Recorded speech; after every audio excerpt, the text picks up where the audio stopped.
As coisas aconteceram ao mesmo tempo. Acho que em 79 a gente estava realmente pronto para sair. A gente tinha aquela ilusão que a Marina havia criado na cabeça da gente, que você tem que fazer uma carreira internacional.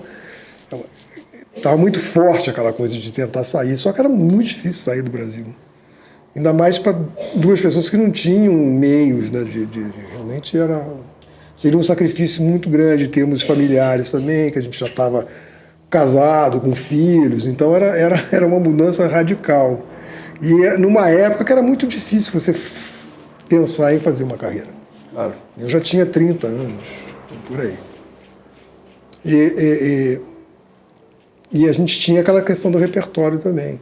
Mas a primeira chance que a gente teve acho que foi em 80, de tocar na França e poder arriscar colocar umas peças que a gente gostava, que eram coisas do Piazzolla, as primeiras áreas do Piazzolla, eram as coisas do Radamés.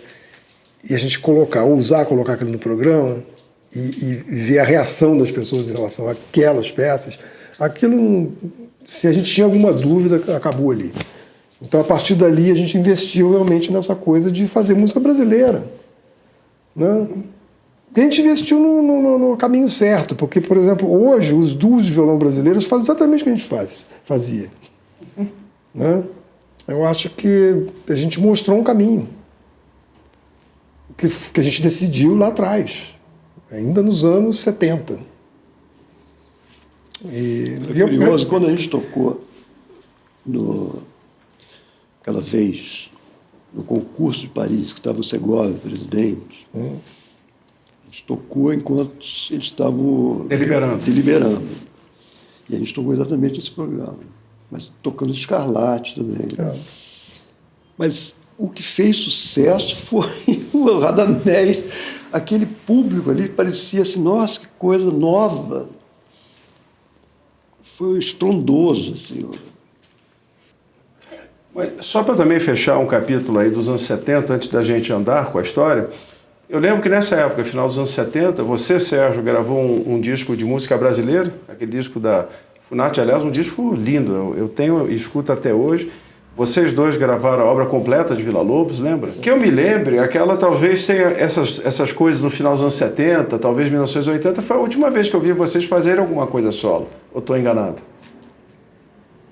Bom, teve um momento da nossa vida que o Odair fez até disco solo. Né? E eu nunca fiz nada de solo. Você fez mais ou menos. Não, só esse disco com a Funarte, lá atrás. Isso, Mas aquilo foi consequência de que nós dois estávamos envolvidos num projeto chamado Promemos, que era uma coisa da Funarte, que foi o único concurso que houve de música para violão, né? Naqueles anos, era o quê? Final dos anos 70, mais ou menos, por aí. E acontece que nós tocamos, quer dizer, na realidade eles não julgavam as coisas por partituras. Nós aprendemos aquele material todo e tocamos lá numa sala da Funarte, lá no Rio. E por uma coincidência, as músicas que ganharam estavam nas minhas mãos. Eu já sabia aquilo, então eu acabei gravando as músicas que foram vencedoras. E tinha muita coisa bacana ali. Tinha a tocatina da Lina Pires de Campos, tinha as coisas do Pedro Cameron, tinha muita coisa ali. Aliás, eu lembrei, vocês também gravaram violão solo para a obra do Marlos Nobre na época. Isso. Momentos 1, 2, 3, 4, se eu não me engano. Isso, mas esse era um disco do próprio Marlos. Né? Isso. Mas ali também aparecia violão solo. Eu tinha esquecido disso. Eu lembro. Mas aquilo, por exemplo, se você está vivendo como músico no Brasil, você faz as coisas porque você tem a oportunidade de fazer. Né? O que surgia naquela época para você fazer era um acontecimento.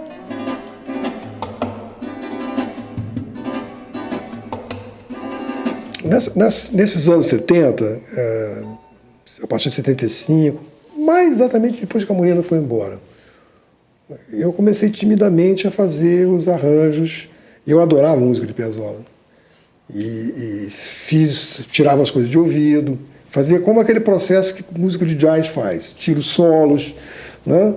Eu reescrevia aquele negócio todo e adaptava para os dois violões. Uma curiosidade, Você, nesse caso específico de Piazzolla, você chegava e falava, pô, gostei dessa música, vou tentar arranjar para 2 violões. Ou alguma vez o Odair chegou, pô, isso aqui, o que você acha de fazer um arranjo de 2 violões para esse negócio? O processo era sempre Sérgio, descobridor do repertório. Não, eu ouvi os discos também. Acho que o fato de eu ser Mas mais você já velho... transcrevia sabendo que o Odair ia fazer isso, isso e isso. Ainda não. Essa coisa aconteceu um pouco mais tarde. Nessa época, até 78, 79, a gente dividia muitas coisas. E eu não usava o potencial do Odair. Até então não tinha usado. A partir de 79, 78, 79, de certa forma, as decisões musicais eu tomava. Eu também tomei a decisão de que eu não faria mais primeiro violão nenhum. Então, tudo que era mais complicado... Não, mas por quê? Porque ele conseguia fazer, certo? Então, dividindo as funções. A gente dividiu as funções bem. Ele ficava com tudo que era difícil, facilitava as minhas partes. Você nunca reclamou? Dizendo, pô, peraí, isso aqui também... Não, eu sempre gostei disso. Deixa para mim. E aí, em que ponto, Sérgio, você começa a compor e fazer as suas coisas e... Mais ou menos por essa época, né? Também, meio dos 80. Foi porque tinha uma falta de repertório, realmente, né? Eu passei a fazer mais arranjos e escrever um pouco também. E as coisas foram acontecendo, primeiro num ritmo bem cadenciado, e depois, a partir dos anos 90, as coisas melhoraram muito, no sentido de que a gente passou a tocar com outras pessoas. Isso realmente, a partir dos anos 90, que a gente fez parcerias, né? Uma delas que foi bastante duradoura, que foi com a Nádia Salerno Sonnenberg, que durou quase 10 anos.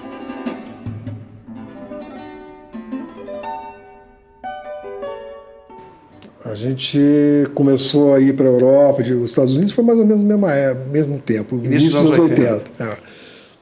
O Piazzolla a gente conheceu em Paris em 83. Exato. E a gente tocava, não muita coisa dele, mas algumas coisas, né, que eu tinha arranjado. E a gente se encontrou na casa de um amigo,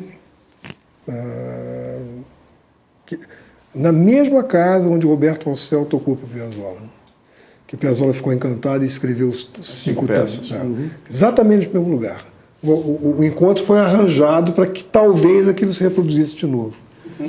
Então foi num momento assim, e o Piazzolla estava tocando em Paris, coincidia com o concurso de Paris, foi o ano que o Bill Canengasa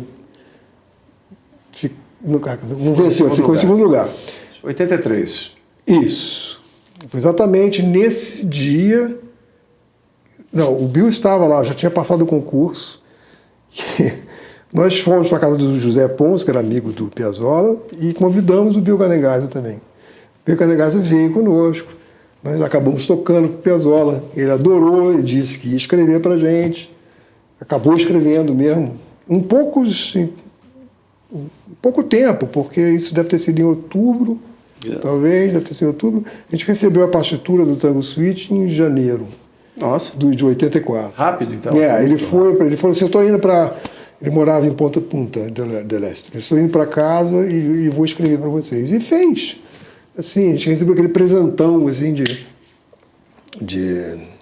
quando vocês receberam, parecia menino com presente de Natal, abriram, começaram a ler, como é que foi? A gente aprendeu muito rápido.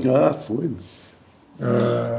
Porque a gente queria estrear aquilo, a gente estava com convites para voltar para a Europa, a gente queria estrear lá, e a gente estreou, na realidade, aquilo em abril, lá em Liege, com a presença do Piazzolla. Foi tudo uma série de coincidências que foi bacana. Mas uma coisa, hoje, Odair, todo mundo toca aquela coisa, todo mundo já debulhou.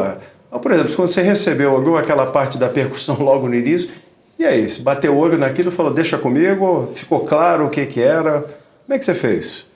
Estava escrito. som grave, som agudo, ele estava tudo escrito. Ele não dizia onde você bater, mas isso dava sugestão. Vocês tiveram que ligar para ele uma, duas vezes? Não, como é que é isso, como é que é aquilo? Tocaram e pronto. Demos uma de tangueiros. Mudou muita coisa do original gostoso dele? Eu mudei. Adaptaram? Não, o original dele é o que é. Eu acrescentei um baixo, uma coisa aqui, mas eu mudei o final, porque eu sempre odiei o uníssono em violão. Sempre detestei. E ele terminava com um grande movimento, com a cascata de notas em uníssono. Aí eu tirei os uníssonos e coloquei uns acordes indo para a região aguda. Mas ele conhecia o violão o suficiente para escrever daquela maneira? Da onde que ele conhecia violão assim? Sempre usou violão no quinteto. Ele sabia escrever. E ele ficava bravo se dissesse que não era possível, que ele sabia.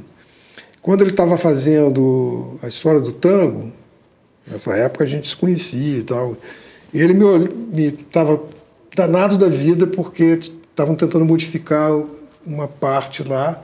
Ele falou assim, olha aí, isso aí não é possível? Eu falei assim, é possível. Ele falou assim, então vai ficar assim mesmo. Porque queriam mexer no que ele tinha feito. Mas o fato de ter conhecido o Piazzolla naquela época, ele ter escrito o Tango Suite, aquilo abriu muitas portas para a gente. Foi um desses encontros que são cruciais. Mas com o sucesso do Tango Suite, por que não houve mais peças dele para vocês? O Tango Suite foi escrito em 84. O Piazzolla morreu em 92. Nesses 8 anos, muita coisa aconteceu na vida do próprio Piazzolla.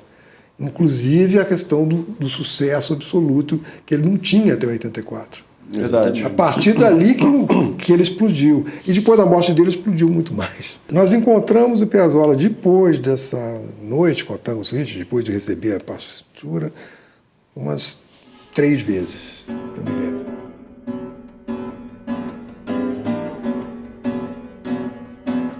Uma curiosidade que eu tenho, eu convivi com algumas pessoas que tiveram aulas com vocês no Rio de Janeiro, final dos anos 70, início dos anos 80. Vocês falam muito que a Monina não falava de técnica, não falava do instrumento, mas, não sei, pelos alunos de vocês que eu convivi com alguns, vocês tinham ideias muito precisas de como os alunos de vocês deveriam estudar técnica, como deveriam se dedicar. Vocês poderiam falar mais sobre isso?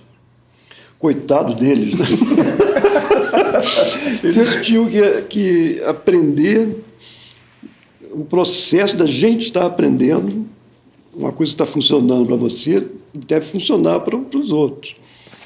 Mas não necessariamente. Mas você, Odair, quando você viu um aluno teu fazer com um problema, o que você pensava? Como é que você tentava ajudar alguém? Ou como é que você fazia para o cara se desenvolver tecnicamente? Você mandava ele estudar a escala, o que você fazia? Como é que você pensava dos seus alunos? Era muito fácil copiar a Monina. A Monina falava simplesmente, você tem que estudar 8 horas por dia. Era muito fácil essa parte. Você tem que trabalhar e querer melhorar. Agora, como, eu não sabia explicar isso, não. Não sei até hoje. Mas você, adolescente, você tocava muitas horas por dia? Não. Algum período tocava. Quando na véspera da prova. Fala da tua experiência como professor naquela época do Rio, porque você tinha uma ideia bem precisa do que você queria, eu acho. Eu tinha uma preocupação maior em tentar entender a coisa técnica, porque tocar violão para mim era uma coisa difícil, não era uma coisa espontânea, natural, que era o caso dele. Eu acho que quando uma pessoa tem essa facilidade, ela tem mais dificuldade em exprimir por que é fácil. Né? O que você faz para que aquilo seja fácil? A pessoa não tem que pensar muito, está ali nos dedos. Né? Eu tinha que pensar mais. E nesse pensar mais, eu também tentava me interessar por outras coisas que eu via gente fazendo em termos racionais mesmo. Então tinha a escola do Carlevaro, que era uma escola que para mim era interessante. Então eu observava aquilo e tentava aplicar coisas que eu tinha visto ali, outras coisas, outros métodos que eu lia. Mas naquela época havia pouquíssima instrução, né? Você tinha os livros do Pujol, por exemplo, onde você tinha toda essa parte de exercícios para serem feitos, mas nenhuma explicação de como deveriam ser feitos. O primeiro livro que eu vi que explicava alguma coisa sobre postura foi o do Carlevale.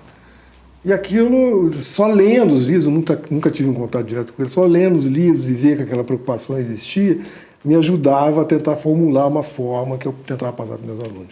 E era, sobretudo, mais para a mão esquerda, porque era uma coisa que eu entendia bem. Entendia como funcionava. A mão direita eu nunca entendi. Então, eu acho que você explica o que você sabe e você pode aprender também. Você adquire esse conhecimento, você pode passar. Eu vejo gente que tem muita facilidade, eles dizem, faz assim. Mas é fácil para eles, não para os outros mortais. É difícil esse processo de ensino. Eduardo Abreu me falava pior. Eu perguntava, como é que você faz isso? Aí ele falava, é só tocar. Exato. Quando você falou da mão direita, continua sendo misterioso. Né? Que todo mundo que aprende violão fica sempre, naturalmente, olhando a mão esquerda e passa a vida olhando a mão esquerda. E o som que sai da mão direita fica aquela coisa assim, sem muita busca ali, né? Que é a maioria das pessoas que tem problema, por exemplo, de físicos, o problema vem sempre na mão direita. Daí, quando vocês estavam, somente você, nessa fase intuitiva, vamos dizer, dos 15 aos 20, você estudava pensando nisso, você falava, eu quero tocar mais rápido, ou naturalmente você já saía, já tinha aquela facilidade dos dedos, você estudava lento. O que você diria para o pessoal que está assistindo e tentando entender, ou talvez pensando, como é que eu posso melhorar? Não sei, o que eu falo para os meus alunos atualmente é que o melhor professor que você pode ter é você mesmo. Ou seja, se você não tem interesse real em estar aprendendo, você não vai aprender nada. Você pode ter o melhor exemplo do mundo, não vai acontecer nada. Tem que vir de você. Então eu deveria ter isso, né? Via as coisas que apareciam na minha cabeça, eu sabia fazer. E o intuitivo, acho que eu continuo até hoje buscando essa intuição, que é a minha relação com a música é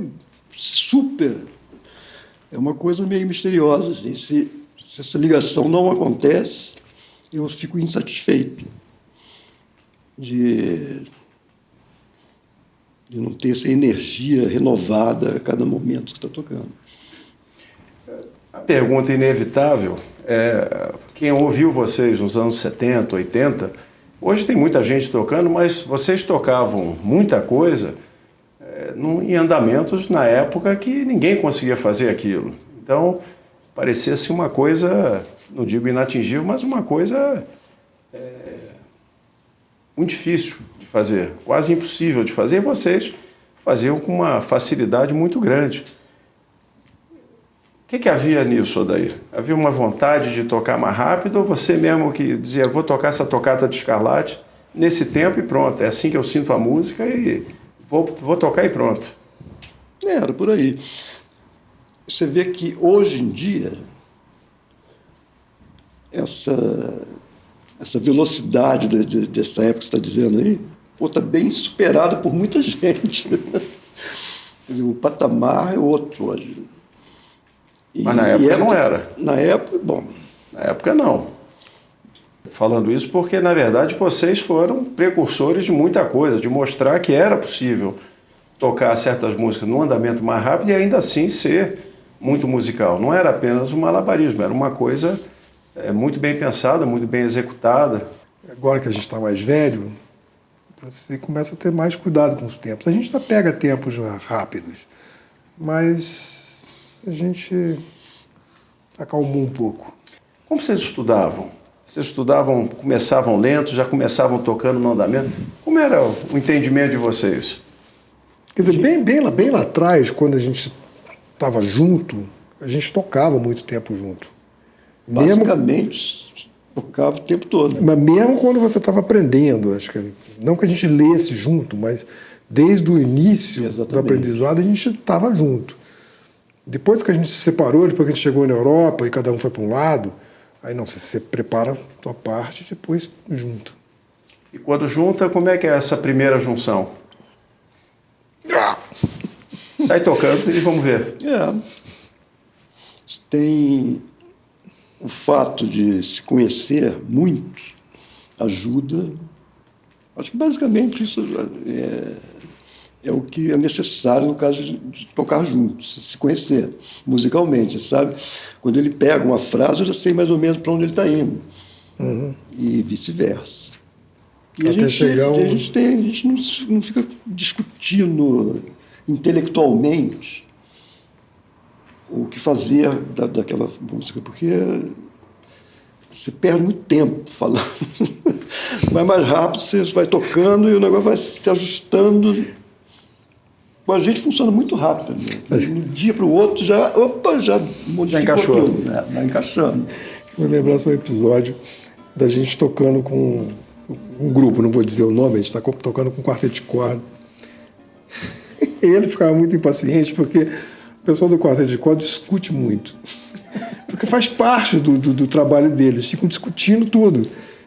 É para entonação. Vai ficando nervoso, você está perdendo tempo. Toca mais uma vez, quem sabe que acerta.